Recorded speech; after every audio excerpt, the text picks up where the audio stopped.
Hi friends, அஸ்லாம் வலைக்கம். Friday morning டிஃபனுக்கு சேமியா பிரியாணி தான் பண்ணியிருந்தேன். ஸ்கூலுக்குமே அதான் லஞ்ச் பேக் பண்ணி கொடுத்துருந்தேன். ஏன்னா நம்ம ஃப்ரைடே லஞ்சுக்கு ஸ்பெஷலாக பண்ணுவோம் இல்லையா, அதனால தான் இதுவுமே ஃபில்லிங்காக இருக்கும். சிக்கன் நிறைய வெஜிடபிள்ஸ்லாம் போட்டு பண்ணுறதால நல்லாவே ஃபில்லிங்காக இருக்கும். நல்லா உதிரி உதிரியாக வந்துருந்துச்சு. சேமியா biryani detailed recipe long video ரோமேசா கிச்சன் சேனலில் போட்டிருக்கோம். கீழே டிஸ்கிரிப்ஷன் லிங்க் கொடுக்குறேன், போய் செக் பண்ணி பாருங்க. பீஃப் 65 எப்படி பண்ணுறது பார்க்கலாமா? அது குட்டி குட்டியாக பீஃப் கட் பண்ணிக்கணும். 1 டீஸ்பூன் மஞ்சள், மிளகாய்த்தூள், தேவையான உப்பு, இஞ்சி பூண்டு பேஸ்ட் சேர்த்து கொஞ்சமாக தண்ணி சேர்த்துக்கிறோம். ஏன்னா பீஃப் தண்ணி ஆல்ரெடி விடும். 5லேருந்து 7 விசில் விட்டு எடுத்துக்கலாம். அதுக்குள்ளே வந்து எலக்ட்ரிக் ஸ்டவ்வில் வந்து எக் பாயில் பண்ண 20 மினிட்ஸ் செட் பண்ணியாச்சு.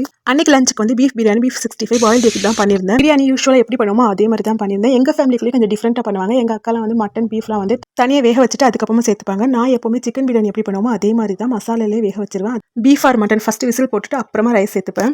பீஃப் 65க்கு பீஃப் நல்லா சாஃப்டாக வெந்துருந்துச்சு. பட் தண்ணியாக இருந்துச்சு. நம்ம கொஞ்சம் கூட தண்ணி இருக்கக்கூடாது. ஸோ வத்த விட்டுட்டு அதுக்கப்புறமா மசாலா போட்டுக்கலாம்.